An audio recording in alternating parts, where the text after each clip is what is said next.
Peygamberimiz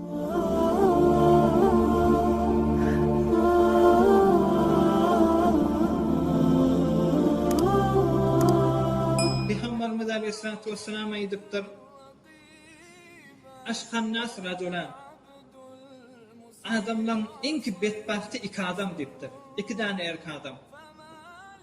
Yani Hazreti Adam'dan ta kıyamete çelli Kore zeminine neçe insan yaşasa şolun içinde en ki bedbahtırın insan iki adam diptir. O kim ka iki nefer? Onu Uhaymir Semud ellezî afaran nâka. Salih Peygamber'in kavmi Semud. Salih Peygamber'den islahtırla Hudaý çyn bolýan bolsa, sen aýdýanyň çyn bolsa, sen Hudaý tarapdan gelen bolsaň şu sahradan diye çıksın diýende, şonu Hudaý Taala sahrany ýaryp diye çykdyr.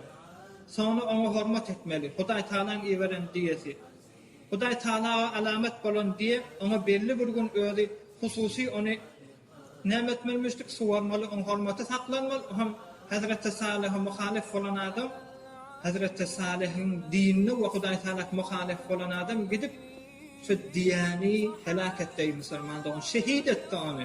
Adamların en ki bedbahti Hudaý Taala'n hormat eden Salih Peygamber'in diyesinin damağını çalan bir bedbaht. Onun adına Qaddar diýerler. Yani o Haymir dip Peygamber'in şahsiyetini dewjek bolýar diýer. Kezzebet Semudu bi tagwaha. Semud öz Hudaýdan daşalansaň tekzip etdi. İzin ba'sa aşqaha. Kur'an diýer. İnki bedbahtryň insan şu diýek taarruz etdi diýer. İzin ba'sa diýdigi çaqqallady, ilirläberdi. Aşqaha inki bedbahty. Hum faqala lahum Rasulullah naqatallahi wa suqyaha. Hudaýyň hormatyny saklan, Hudaýyň giweren diýesini hormatyny saklan diýdi. Emma onu etmediler, näme etdiler? Onu öldürdüler.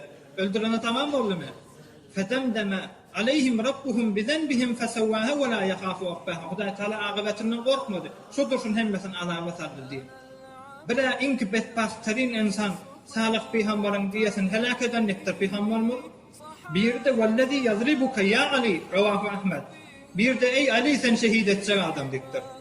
Kullu tuğla tarihte iki tane şular ýaly kıyametde bedbahtçylygy ýetjek adam yok. Bir Salih Peygamber'in diýesini helak eden, bir de ey Ali sen şehit eden dikdir.